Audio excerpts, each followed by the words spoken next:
Welcome to super I. और आपने सुना रमीज राजा को, वकार यूनुस को और रसल आर्नल्ड को, डैनी मॉरिसन को भी। लेकिन राशिद, क्या पाकिस्तान टीम आज क्या इनको वाकई लंबी मीटिंग करनी चाहिए?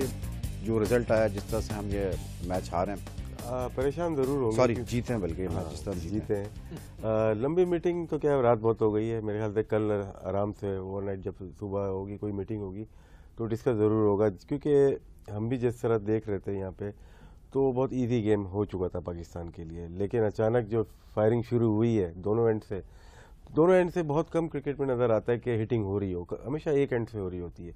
लेकिन दोनों बैट्समैन ने जो चार्ज किया है वो बहुत ही क्रिकेट के लिए बहुत अच्छा था और श्रीलंकन क्रिकेट के लिए बहुत अच्छा था, क्योंकि इनके दो मैन बैट्समैन दिलचन और संगकारा और मैथ्यूज, ये सारे प्लेयर्स आउट हो चुके थे और मैच में कुछ भी नहीं था। लेकिन जिस तरह से वो वापस मैच में आए और एक तरह से वो जीतने भी जा रहे थे, लेकिन उन्होंने गलत हिट की और जिसमें आउट हो गए, तो पाकिस्तान के लिए थोड़ा सा ये कहना चाहिए कि जैसे हमने पहले सेगमेंट में कहा था कि रन थोड़े कम बने। और जैसी पिच थी दोपहर में, मेरे ख्याल से ये 340 प्लस रन बन सकते थे, जिसमें डॉट बॉल्स हफीज़ की तरफ से, हफीज़ नो डाउट बहुत ज़्यादा अच्छा खेला, लेकिन 56 डॉट बॉल मेरे ख्याल से बहुत ज़्यादा है। अगर मैच हार जाते तो बहुत ज़्यादा लोग यही बात करते। राशिद, श्रीलंका ने 76 डॉट बॉल्स खेला। नहीं, 76 पूरी टीम ने खेली है, एक बंदे ने 56 डॉट बॉल खेली है। तो ये पूरी टीम ने 137 डॉट बॉल्स। श्रीलंका खेल सकता था, क्योंकि उनके जब जितने बैट्समैन है वो आउट हो चुके थे। जिस तरह से फिर उनके पास स्ट्राइक रेट जो आया है 175 प्लस का लास्ट में आया है। तो चेजिंग में ये चीज़ें होती हैं, लेकिन पहली इनिंग में आपकी विकेटें नहीं गिरी भी नहीं है, 2 आउट हैं और 200 रन है, तो आपको 350 करना चाहिए था मेरे ख्याल से। ठीक है, हफीज़ का कमबैक था, अच्छा खेला, लेकिन वहाँ पे आपकी बात काटनी पड़ेगी क्योंकि रमीज हमारे साथ दुबई से मौजूद है। और Ramiz, can you hear me clearly? बहुत जबरदस्त आवाज आ रही है आपकी, खान साहब। राइट हो।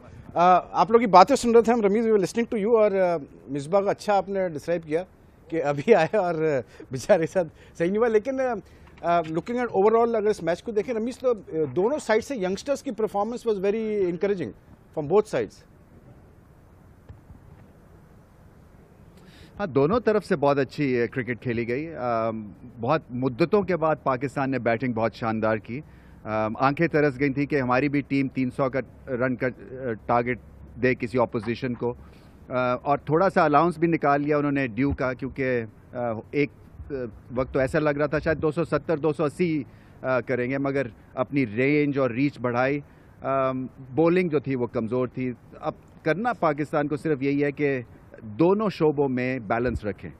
फील्डिंग में भी इनको थोड़ी सी तवज्जो करनी पड़ेगी। जो यंग ब्रिगेड है बॉलर्स की, वो थोड़ा सा क्वेश्चन मार्क है उनकी एबिलिटी पे अभी भी। वो प्रेशर को कैसा हैंडल करते हैं, यॉर्कर्स नहीं पड़े, मुश्किल कंडीशंस तो थी, बॉल शायद ग्रिप नहीं हो रहा था, मगर फिर भी इस सिचुएशन को बेहतर रीड करने की ज़रूरत है।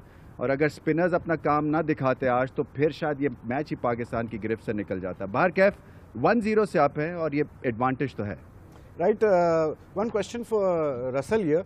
Russell, experts here, we were talking about the fact that the team selected for today's match, Sri Lanka's team, we were surprised that Kolosekera didn't play today. Any reason for, was he dropped, rested or what?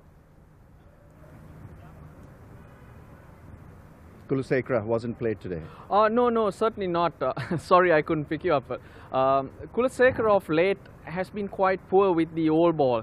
Now, Sri Lanka needed someone to play a vital role. Yes, he would have been useful with the bat, but that's not what you go on. With the new field restrictions and the new rules, you need frontline bowlers who can do a job and restrict a score. Lakmal came in for that purpose, and I think he did a good job. He was very good under the circumstances. The foundation was set, and any batting order would have scored the runs that Pakistan did score. But all in all, Kolosekera a bit low in his form, and that's the reason. I think Sri Lanka made a good decision there. Right. Vicky, one question, we were listening to you and you're talking about the fact that this is not a main bowling lineup. Omar Gul is out and Irfan is injured and Wahab is out of form. But looking at this present bowling lineup, is it a bit worrying? Do you think that Sohail Tanvi's bowling was today a worrying factor because he gave her too many runs? बिल्कुल worrying sign है। I mean Sohail Tanveer बहुत cold होते हैं या बहुत hot होते हैं, one day आएंगे तो 3-4 आउट भी कर देते हैं, थर्मोस्टेट खराब है उनका नहीं। लेकिन फिर आते हैं तो इतनी मार खाते हैं। वेरिएशन उनकी ठीक है, इट्स यूजफुल है सम टाइम्स, लेकिन बहुत प्रिडिक्टेबल हो जाते हैं सम टाइम। तो आई थिंक ये थोड़ा बेंच हमारा थोड़ा वीक है।